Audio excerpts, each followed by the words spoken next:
வணக்கம் ராவுகளே. இன்றைக்கும் பார்த்தீங்கன்னா ஒரு அருமையான சமையல் காணொளி தான். இன்றைக்கு நாங்கள் ஒரு புதுவிதமான ஒரு உணவு ஒன்று செய்ய போகிறோம். என்ன செய்ய போகிறோம்னு பார்த்தீங்கன்னா இந்த ஈரப்பிலாக்காயை வச்சு ஈரப்பிலாக்காய் சிப்ஸ் தான் செய்ய போகிறோம். இந்த ஈரப்பிலாக்காயில் பார்த்தீங்கன்னா பால் கறி வச்சிருப்போம், ஈரப்பிலாக்காயில் குழம்பு கறி வச்சிருப்போம். ஆனால் நாங்கள் இன்றைக்கு சிப்ஸ் தான் செய்ய போகிறோம். இது ஒரு புதுவிதமான காணொலியாக இருக்கும், ஒரு அருமையான காணொலியாக இருக்கும். வாங்க அப்படியே காணொலிக்குள்ளே போகலாம். அந்த பாதி பிளாக்காயெல்லாம் இப்போ வெட்டி சிப்ஸ் செய்ய போகிறேன். பாதி பிளாக்காய் காணும்.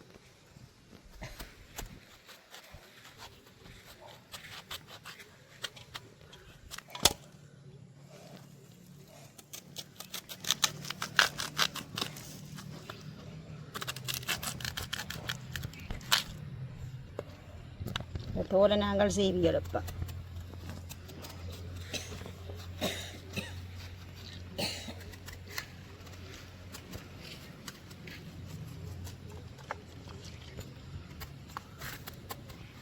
இதுக்குள்ளே இப்போ நாங்கள் தண்ணி ஊற்றி விடுவோம். தண்ணி ஊற்றாட்டி இப்போ நாங்கள் கருத்து கொண்டு வந்துடும். அதுக்காக நான் தண்ணி ஊற்றி விடுறேன். இப்போ சரியான ஒரு மழை கிளைமேட் தானே, மழை குளிராக இருக்குது. இந்த மழை குளிருக்கு இது முறமுறண்டு சாப்பிடணும் மாதிரி இருக்குது. அப்போ நாங்கள் டக்கண்டு ஈரப்பிலாக்காயிலே ஒரு சிப்ஸ் ஒன்று செய்வோம்னு வலிக்கிட்டோம். மழைக்கு அடிக்கடி ஏதும் சொட்டு இருக்கும், சாப்பிடணும் மாதிரி இருக்கும்.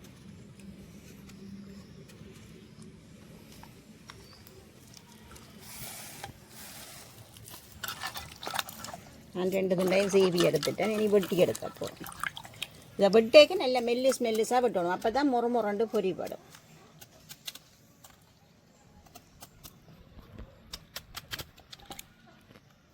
நல்ல மெல்லிஸாக வெட்டி எடுப்போம்.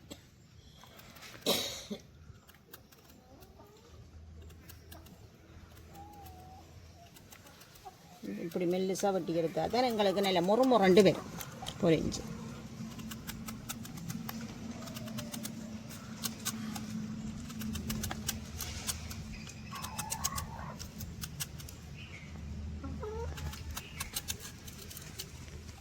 நீங்கள் இந்த துண்டுகளை உங்களோட விருப்பத்துக்கு ஏற்ற மாதிரி வெட்டி கொள்ளலாம். நான் இப்படி அகலமாக வெட்டுறேன்.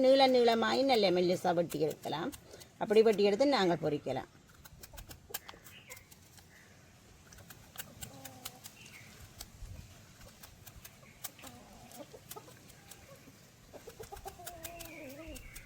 உங்களுக்கு வெட்டி முடிய நிறைய வந்திருக்கு. பாதி பலாக்காய் தான் இந்த அளவு வந்திருக்குது. பாருங்க, தண்ணி ஊற்றினபடியே நல்ல வெள்ளையாக இருக்குது பலாக்காய்.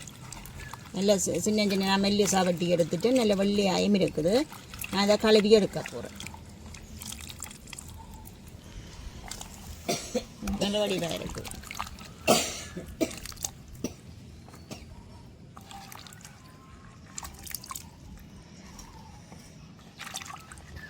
மெல்லிஸாக வெட்ட நிறைய எங்களுக்கு கிடைச்சிருக்கு பாதி பலாக்காயில்.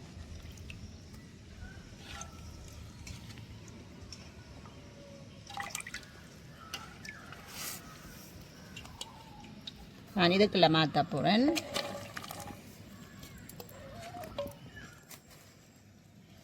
மாற்றிட்டு நான் இப்போ இதை பொரிக்கிறதுக்கு கொஞ்சமாக மஞ்சள் சேர்க்கிறேன். அதோட உரைப்புக்காக கொஞ்சம் தூளும் சேர்க்கிறேன். நான் தூளை நான் சேர்த்து தான் பொரிக்க போகிறேன். சில பேர் பொரிச்சிட்டும் சேர்க்கிறவ, நான் சேர்த்து பிரட்டி வச்சுட்டு பொரிக்க போகிறேன். உரைப்பு உங்களோட காரத்துக்கு ஏற்ப நீங்கள் சேர்த்து கொள்ளலாம். அதோட தேவையான அளவு உப்பு சேர்க்கிறேன்.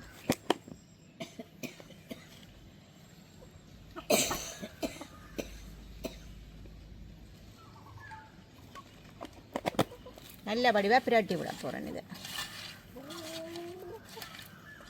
இப்போ மரவள்ளிக்கிழங்கு அதுகள் என்ன நாங்கள் சீவிட்டு போய் பிரட்டிக்க சிலது உடையப்பாக்கும். ஈரப்பிலாக்காய் அப்படி இல்லை, அப்படியே இருக்குது. இங்கே வேறுங்க நல்லா முழுசாக அப்படியே இருக்குது. நல்ல வடிவாக பிரட்டிட்டு ஒரு 10 நிமிஷம் நான் ஊற விட போகிறேன். இப்படியே இப்போவே நல்ல வடிவாக இருக்குது பார்க்க. இப்படியே மூடி ஊற விட போகிறேன். எவ்வளோ நேரம் மூடி விடுவோம்? 10 நிமிஷம் வச்சா சரி. அந்த உப்பு கொஞ்சம் அதில் ஊறி பிடிக்கிறதுக்கு. இப்போ மூடி வச்சு விடுவோம். எங்களுக்கு அடுப்பு நல்லா எரியுது. நான் தாச்சி அடுப்பில் வைக்கிறேன். தாச்சி சூடாகட்டும். சட்டி சூடாகிட்டுது. நான் எண்ணெய் விடுறேன். தேங்காய் எண்ணெய் தான் அளவாக சேர்த்து கொள்ளுறேன். பொரிச்சு எடுக்கிறது தானே கொஞ்சம் கூட எண்ணெய் தேவை. நல்ல வடிவாக தாளை பொரிச்சா தான் பொரிஞ்சு வரும், முறுமுறண்டு வரும். அடுப்பு நல்லா எரியுது எங்களுக்கு. அடுப்பு எரிக்கிறது தான் கொஞ்சம் கஷ்டமாக கிடையாது. இப்போ மழை நேரம் தானே வெளியால் வச்சு அடுப்பு எரிக்கிறது கஷ்டம். அதுதான் நாங்கள் ஒரு சின்ன தகரத்துக்கு மேலே வச்சு வச்சிருக்கிறோம். நாங்கள் அந்த ஈரம் பிடிக்காமல் இருக்கிறது. எங்களுக்கு வெட்டி வச்ச பிளாக்கா நல்லா உப்புத்தூள் எல்லாம் ஊறிட்டுது, நல்ல வடிவாக ஊறிட்டுது. 10 நிமிஷம் விட்டுட்டு நாங்கள் எண்ணெயும் சூடாகிட்டது போட்டு பொரிக்க போகிறோம். கொஞ்சம் கொஞ்சமாக நான் போட்டு பொரிக்க போகிறேன்.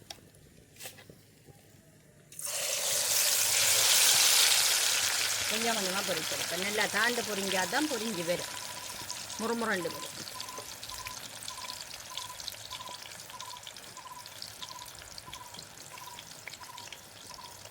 எங்களை திரதி மழையும் வருது.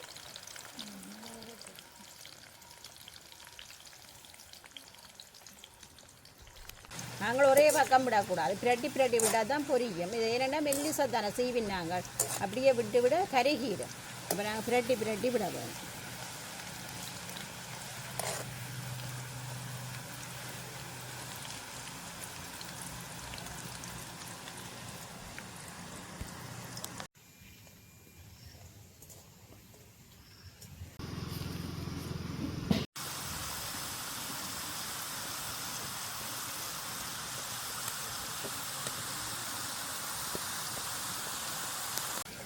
இது நான் உப்புத்தூள் பிரட்டி வச்சுட்டு பொரிக்கிறேன். ஆனால் நீங்கள் உப்புத்தூள் பிரட்டாமல் பொரிச்சு எடுத்துட்டும் அதுக்குள்ளே போட்டு உப்பையும் தூளையும் போட்டு குலுக்கி பிரட்டி விடலாம்.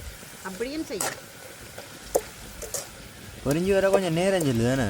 நல்ல மெல்லிசாக வெட்டணும். வெட்டினா டக்கண்டு போடுங்க. இது கொஞ்சம் மொத்தமாக வந்துட்டு அது கொஞ்சம் லேட் ஆகும். சீவி வெட்டணும் நல்ல மெல்லிசா, டக்கண்டு போடுங்க.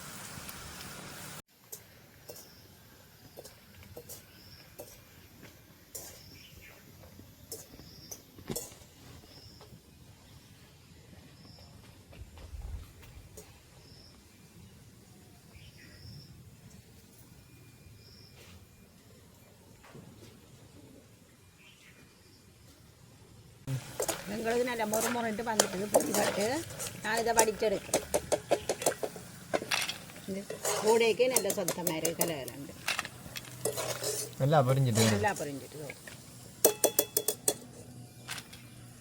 இதே மாதிரி நான் எல்லாத்தையும் பொரிச்செடுக்க போகிறேன். கொஞ்சம் கொஞ்சமாக சேர்த்து பொரிச்செடுக்க போகிறோம்.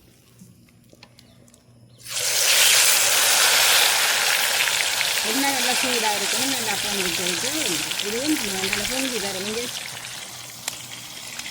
பிஸ்கட் மாதிரி வந்துருக்கு.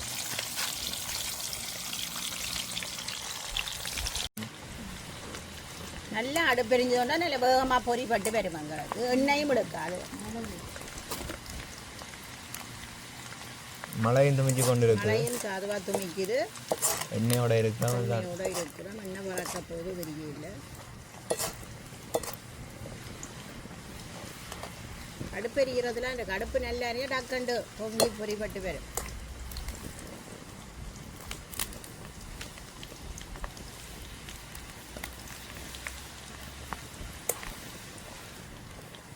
இது பெருசாக ஒரு செஞ்சு சாப்பிட்றேன் இல்லைண்ணா. ஓ, கறி வச்சு தான் சாப்பிட்றவே. இப்படி சாப்பிட்றது குறைவு தான். செஞ்சு சாப்பிட்றது குறைவு. கறி விருப்பம் இல்லையா விட்டுடுவீங்க. நீங்கள் இப்படி செய்து கொடுத்தால் சின்னாக்க கறியை விட இந்த இப்படி செய்து கொடுத்தா சாப்பிடுவீங்க. இதுக்கு வேணுமென்னா நீங்கள் சோஸ் அப்படி இருந்தாலும் தொட்டு சாப்பிடலாம். இதை தொட்டு சாப்பிட நல்லா இருக்கும். அப்படி சின்னாக்களை கொடுத்தா சாப்பிடலாம். மற்ற இதிலே ஒரு நச்சுத்தன்மை இல்லாத காய்கறி தானே இது.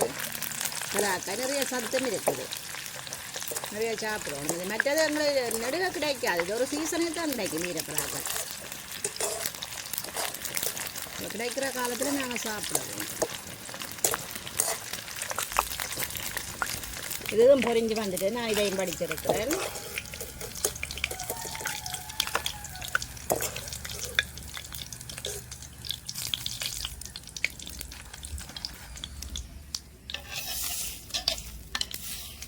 வேகமா பறிச்செடுத்து கொண்டு வீட்டுக்கு போகணும். மழை வரப்போகுது.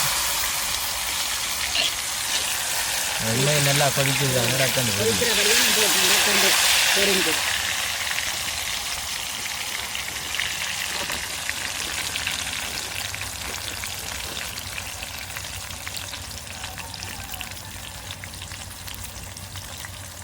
உங்களுக்கு மொறு சுவையிலே ஒரு ஈரப்பிளாக்காய் சிப்ஸ் ரெடி ஆகிட்டு இங்கே பாருங்க சத்தத்தை கேட்கவே ஆசையாக இருக்குது. நல்ல மொறுண்டு கலகலண்டு சத்தம் கேட்குது. இனி இதை சாப்பிட்டு பார்ப்போம் நாங்கள். இப்போ பார்த்தீங்கன்னா நாங்கள் ஈரப்பிளாக்காய் சிப்ஸ் நல்ல வடிவாக செஞ்சு எடுத்துட்டோம். பாருங்க எப்படி வந்துருக்கட்டும், நல்ல வடிவாக அந்த பொன் கலரில் வந்துருக்குது, அப்படியே நல்லா பொரிஞ்சு வந்துருக்குது நல்ல வடிவாக. இதை சாப்பிட்டு பார்ப்போம் எப்படி இருக்கு. நீங்கள் உடைக்க சத்தம் கேட்குது, நல்ல வடிவாக பொரிஞ்சு வந்துருக்குது. இல்லை நல்ல வடிவாக அந்த உடைஞ்சி போகக்கூடிய மாதிரி பொரிஞ்சு வந்துருக்குது. ஏன்னா சாப்பிட்டு பார்ப்போம் இப்போ எப்படி இருக்குதுன்னு. கரமுரண்டு தானே சப்பப்பட்டு கேட்குது. நல்ல வடிவாக பொரிஞ்சு வந்திருக்கு, அதனால் கடிக்க நல்ல முறை சத்தம் வருது. இதுக்கு பார்த்தீங்கன்னா சோஸ் இருந்தால் இன்னும் நல்லா இருக்கும்.